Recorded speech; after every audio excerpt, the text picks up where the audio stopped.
Right, there's been a lot of talk in the media about voting by mail. And I think if you just listen to what they're saying, it may sound really simple and they confuse a lot of stuff. So I want to break this down a little bit. There's really two ways you vote by mail. One is absentee, and one is where some states are literally just sending out ballots to folks. So let me show you two different things. This is a Maryland ballot. This is from a colleague, so just FYI, it's not, didn't steal it from anyone. You open it up, you've got a ballot, tells you who to vote for, you fill in the thing just like you would if you were in person. You take your ballot, you stuff it in this postage page envelope, and send it off. The key here is that nothing was done to get this ballot.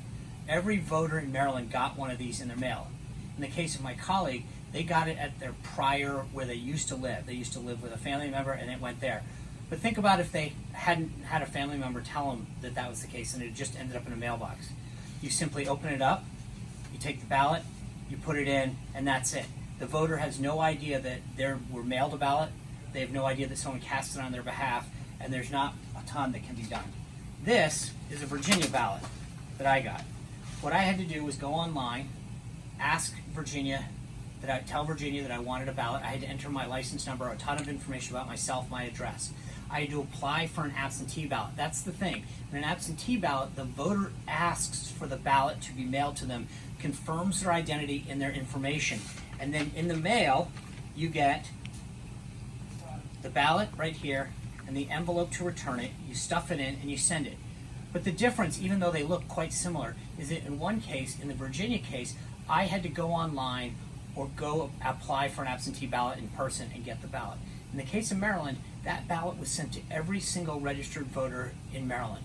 So whether or not they were still alive, whether or not they were an active voter, whether or not they had just recently moved, everybody got it. And there's nothing that they had to do, which frankly adds a lot more questions as to where the ballots ended up and who did it. In the absentee ballot, I know because I requested it that I should expect that ballot to come into my mailbox, and when I see it, I know that I've got it, I fill it out, and I send it back. And the state knows who I am because I've had to enter information, my license, all sort of personal information to get that ballot.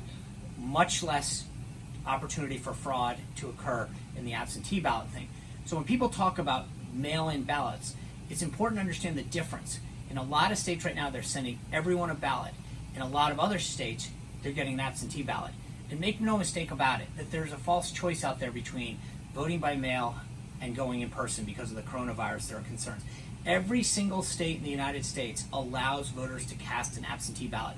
So there's no reason that everyone needs to be mailed a ballot if every voter has the ability to apply for and get an absentee ballot and have their vote count.